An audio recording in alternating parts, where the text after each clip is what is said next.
Thank you for inviting me here for this special occasion, the launch of a Dutch translation of a Chinese novel set in the city that I've come to know quite well over the past few years, Shanghai. And as you said, I came back this summer to the Ministry of Foreign Affairs as a director for Asia and Oceania, which is most of the Pacific. But the 3 years before, I spent in Shanghai as a Consul-general, going through the city, meeting lots of people. That was not my first trip and not my first posting to China. My first posting was as a young diplomat. My very first posting was sent to Beijing. And they told me I was going to Beijing on June 5th, 1989. Maybe a coincidence, maybe not, but it was an auspicious date and an auspicious time.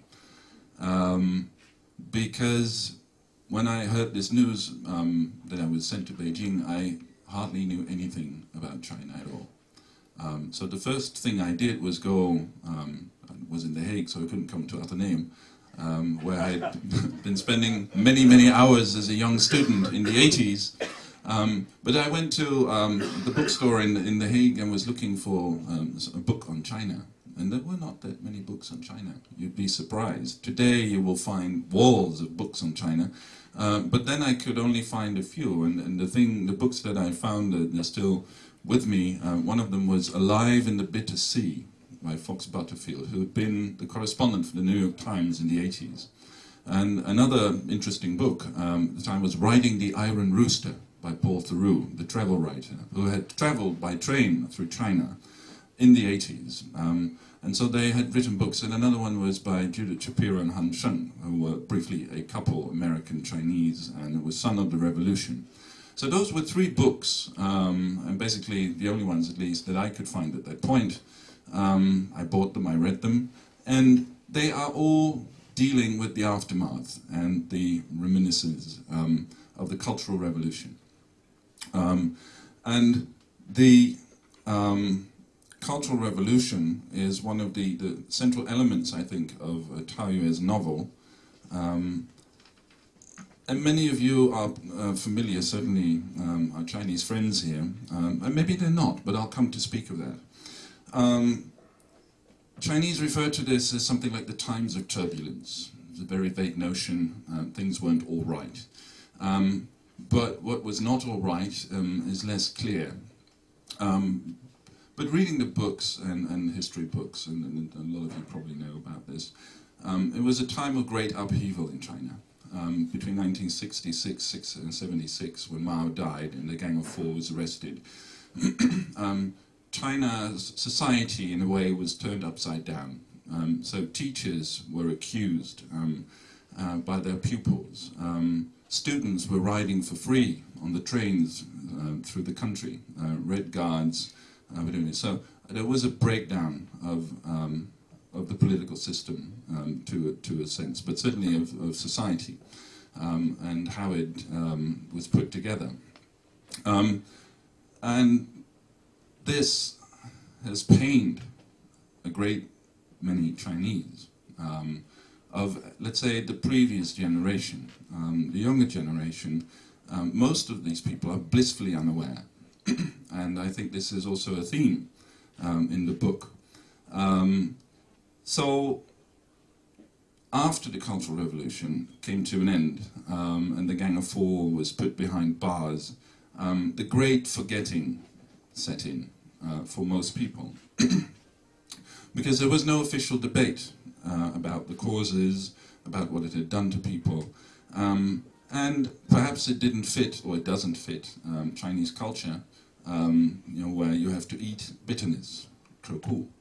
And so there is a great deal of things that have happened in those days that people have put away. They've put it inside them. They don't talk about it. There isn't, as I said, there's no official debate, and let's say historical revisionism is way too political and way too dangerous to undertake. And this has created a young generation, and I've had quite a number of them working for me when I was a consul in Shanghai, who don't know much about the history, and the older generation doesn't want to talk about it. And how this, let's say, how China is in the longer term is going to deal with this, I don't know, and obviously this is up to the Chinese people. But I think Tao Yue's novel is an interesting reflection on what can happen when you juxtapose those who don't want to talk and those who want to know, and let them interact. So that is one of the exciting elements, I think, of her novel. The second element, obviously, it's Schemering Boven Shanghai, so dusk over Shanghai, is Shanghai. And Shanghai, obviously, is a metropolis of 25 million people. It is, and it was, in the roaring 20s, the pearl of the Orient, and maybe to the communists it was the whore of capitalism. But it was the New York on the Huangpu, we refer to it these days. But it was a shiny, sexy, sleazy, and suspenseful city, not a dull place. So this is, let's say, in the roaring 20s, this was Shanghai, the place where gangsters and mobsters would fight it out, where the communists and the Kuomintang would fight bloody battles, opium dens all around. So it's a city of law, and it's a perfect backdrop for a novel, because when you think of Shanghai, when you're in Shanghai, it always feels like you're walking in a novel, and that's that's a very good thing. After the revolution, obviously Shanghai shut down business for about 30 years, and then after the reform and opening up, they quickly regained the pace and became, let's say, the vanguard of modern China. It's the center of economic activity in China. Its population has exploded. It has attracted people from around China, but also from around the world. So you have this cosmopolitan mixture of crazy jazz bars, the best cocktails in the world, I can tell you, and foreigners and Chinese who basically are all uprooted, and so they create this very bohemian atmosphere, I think, that is also part of your novel. So what I liked reading it is that you have sort of mixed the exoticism and the modern pace of modern Shanghai with the dark and muddy past of the Cultural Revolution, and both are coming to play in the life of your protagonist and the characters in the novel. So, winding up, because of these elements, I think this is an excellent introduction to the Dutch readership, people who are interested in modern China, to get an inside look into the psychology and the interactions of the people who live there. Because you can find a lot of books written by Dutch people who have been to China. At some point in the 90s, I think everybody who'd been to China for 2 weeks wrote a book about China. You will find a wealth of, let's say, English language books of people who are very knowledgeable about China, but they're not Chinese. So I think it's very important that we get to read Chinese views and Chinese literature. And I think the fact that you have lived in the Netherlands gives the extra edge, because you can also write in a way that Western readers are interested in.